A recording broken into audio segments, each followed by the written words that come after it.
All right, guys, let's go ahead and get into this weekly market review here and take a look at what is going on, because we have some weird stuff. We have a lot of stuff going on also on the weekly. People have been talking about some stuff. You can see I talked about this here where we had, here's your weekly. That's what I'm looking at. We have a lower high here and a higher high here, and then the opposite here on the RSI. It's creating divergence. I know people are getting worried about this. You do have a pattern that we have been watching also with this area as well, and we're using these as points of contact, right? And as of right now, we've lost this area, but that's not to say that that has to be that way. That's where you got to be careful, right? If we use our 21 or moving averages as kind of pivot points, that's kind of really what we're looking at right now. If you kind of straightened out that 21 on the weekly, really more or less it's kind of looking like this, right? I'm kind of matching the points of the white line through the areas of movement. So kind of just pick this area as an anchor, right? And you see the white 21 and bounced off of it, pushed up. We use the 21 quite a bit in price analysis. Now we are sitting kind of in this current week of like, hey, where are we going? Are we going to start seeing some drop down? If we do, then we're going to start looking for some key levels, and it could be a fallout, right? I mean, it could be, we're going to lose some time. The market always goes up and down, but we need to just be forward thinking on this.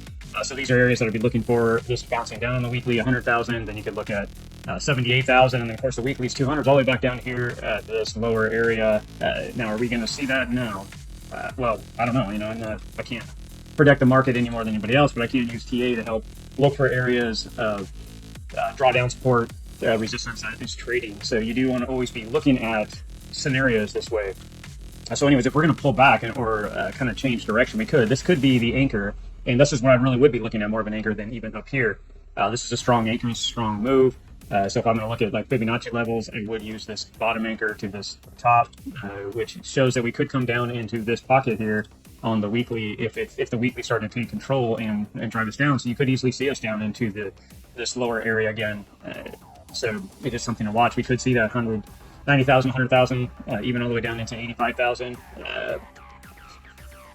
Possibly, you know, if you're looking at this bearish divergence to start to play out here, and for us to kind of pull back, this could happen through October, November, even out here. These are weekly charts. We go out into the monthly, there's a little bit more strength there, right? If you're looking at that same idea, you do have the higher area back here in March of 2024, and then you have this run up, and it's just this constant climb. The same thing if you're looking at this area here for Guy. This is where the market broke out back in 23, and so far it's really started to create some energy. But if you're trying to match some type of growth, it obviously had its curve and showed strength. Now this could take a cooling period and just trade up into this zone. You can see these areas that I'm talking about way up here now that I've zoomed out into a monthly, and I'm not saying this is going to happen, but this could take a breather and come down into this area, right? And then build back up, and the bigger structure could have been 100, you know, right around this 115,000, 113,000, 100. That's what it's really been testing for a while. That could be the area that we show a bigger pattern here for breakout. So you could look at, I mean, I don't know how far out let's go. I'm just drawing on here right now. We're looking at monthly charts. So I mean, you can see this pullback on a monthly even, and then reset maybe a year of just adjustment, which isn't a bad thing. There's always opportunity, and I'm just looking at the bigger picture here and talking out loud because I know this has been, people keep looking at this, and I keep seeing it on Twitter or X, you know, right? And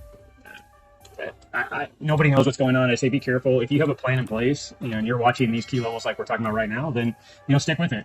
That's really what all you can do. Now, when I go down to the lower time frames, aiming into the daily has just reset. So about mid-September, it showed topping right up through here, and now it's kind of pulled back, and it's starting to hold key levels. I know some people are calling this area a double bottom. It's close enough, right? I mean, it's there. This could be considered double bottom. It could also be the higher low here, and you can see the structure coming out of this, and this could start rebuilding. You do have this 21 or this 200 still coming up here on the daily, and right now it's sitting at around 104,500 range. Obviously, when it starts getting up here where that bigger support was that it's been building through the last couple of weeks and months, which is getting up into the 112,000 range, 100 to 112,000 has been some good levels that's been building through here. And once it starts getting up there, that's going to show a lot more strength. And if it does lose it when it starts getting up in there, then it's a little more bearish, or I'd be a little more bearish. But as of right now, I mean, this is a support line that's coming up. And if you look at the bigger picture here, always zoom out when you're like, uh-oh, what's going on? You can see the price action went up and down, right, and climbed up, but look at the 200, it's just continuously climbed. And we're looking at big levels of support and resistance. Well, we had a big level of support back here at 100,000, and now that 200 broke through that in August, and it's continuing to climb. Now, price action right now is going sideways, but price action almost at this point looks like it's waiting for this daily to kind of come up into it. So overall, I would say, hey, just be cautious of this and really watch your levels with that in mind. Yeah, the weekly has its bearish divergence and things that are going on that we could draw down into, but that also could be complacent and let price action and stuff go sideways while moving averages and everything start to get up tight up into that area, and we could see an explosive move. Or is price action going to go ahead and come on down to it? And the daily down keeps flipping back and forth. I know I was listening to some people this weekend. Yes, I do watch people and study their stuff as well. It helps me become better. And you hit doom and gloom. Constant doom and gloom was all I heard this weekend. And the one thing that I would point out is if you start to hear that stuff, go into the chart yourself and take a look. If I was looking at the daily right now and listening to that through the weekend, that's where I watched. I was already watching this at the end of the week. I was excited for this coming week for opportunity. Definitely starting to get more bullish for the coming week because we had seen all this starting to bottom out. I was watching the RSI and here, or the MACD, and here on Friday it was still hadn't turned yet. So that's what I was waiting for. And then on Saturday, you can see it's still down, right? But we're already starting to get the turn and come back up. We're getting a smile here. And the slow moving average now is kind of gone neutral. And you can see that already before the histogram turned on the MACD, it's a little lagging, right? I've heard that before. You're right. It is a little lagging. But your RSI had already started to shift here on Thursday. Friday it was up. Saturday it was kind of sideways, but still kind of pointing up. And then here Sunday it's running up, and now we're on Monday and it's crossed over. So it was telling you, pay attention. We are seeing some rotation in this space.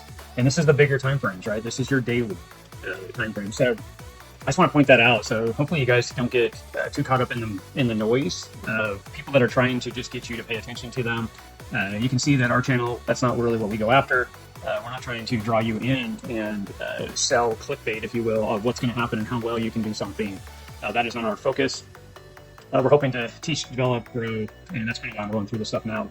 So as we start going back in, I'm not going to really look at the week coming up so much, but I do want to go in and look at the weekend a little more and see what we needed to see, and we're talking about even on Friday. So I left I went ahead and marked the whole weekend here. So here was Friday, and here we are on Sunday, and you can see exactly what we wanted to see. Really, we wanted to see these key levels of support hold, which we were talking about on Friday. You can see I marked them out. I left it all on here for you. It's just part of Friday's recap coming into off the weekend. Here was the low. Here was the high that we had marked out, right? We're looking at the 15 minute at the time, and then we marked the strong areas of breakout. Well, you can see on Sunday, we can see this started to shift and started to run up and take advantage of it. So this is all Friday, all of Saturday into Sunday morning. And then of course, here we are on Monday morning right now with the current candles, and you can see the aggressiveness.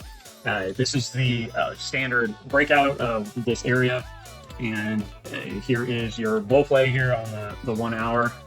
This coming up, look at your 21, right? I'm using that 21. I was talking about this a little bit earlier.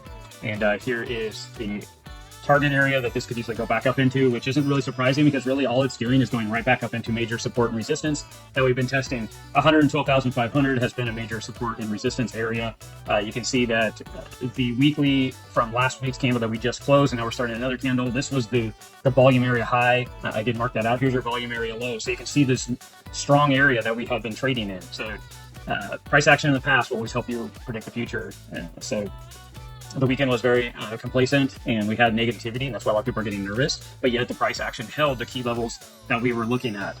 So if we started to see breakdown of these levels and started to see it go the other way, we would did just the opposite that we just saw here, right? And then we've been looking for those lower levels all the way down to what I was just talking about on the weekly. And we can even go out back up to the daily and take a look. There is some strong levels of support still in this chart that we could still bounce into if we started to drop lower. I'd expect this area here to drop fairly quick and not hold much. Because it's already kind of been tested with this other area on the daily. But there is another key area, which we were talking about on the 21, right? You bounced right through here. There's another strong area that you could have watched, which puts us right at that 105,000 level, which if you are trading during that time, that was also a key level that it was constantly fighting through. And you can see it all right through here, right? If I drew this line back, you can see constant push, break through, break back, break through. It's constantly was testing in that area. You're not seeing anything different when you're looking at that 112,500. You know, support breaks up, breaks through, tests, breaks down. Constantly is testing right in this zone, right, and getting above it. Now we're back right into that zone again and breaking above it right now. So our 1 hour has showed flip. If you're looking at the middle of the scale on time frames, the lower time frames have all got above their 200s. The 200 moving average, it shows bullish, right? So if you're above the 21, above the 200, you're bullish. The 1 hour has given that to us. So that happened Sunday into Sunday evening. We got above it and said, hey, this is pretty good. The 4 hour now, we're in that same zone. You can see the 4 hour literally was just going sideways waiting, which this gives me more confidence in the weekly that we are going to be holding, because the 4 hour bleeds into the weekly, the 1 hour bleeds into the daily. The daily says it wants to turn. The 1 hour is confirming that it's getting more ready to turn. So to me, I have to lean more bullish in this scenario and constantly evaluate it that way. Now, if those key levels, the 4 hour, 1 hour, start to lose the 200 and start to show more bearish behavior, and I see the 200 everything start to drive down and turn and put pressure on the chart, more than likely I'm going to know that that daily and weekly are going to kind of follow suit, right? And it's really who's going to take charge in this would be those longer time frames. So I know I talked a lot about a bigger picture here and gave you kind of key levels and things to look for, but hopefully that can improve your trading and your trading knowledge in order for you to be able to analyze price action when you're zoomed in day to day, looking at those 15-minute charts like we do typically. So on the next recap, I want to dig into this morning price action.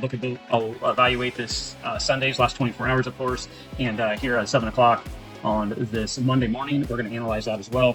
And I'll really start to look for really the pattern you're kind of watching happen right now. But I'll point out the key levels and key areas, which we talked about a little bit already, but we'll look into more detail, and trade opportunities that we could have taken in this Monday morning. So, all right, guys, we'll talk to you later. Like and subscribe to videos, of course. Check out the channel if you're trying to learn more. We got more broken down areas on longer time frames, all that stuff. So take advantage of it as you can.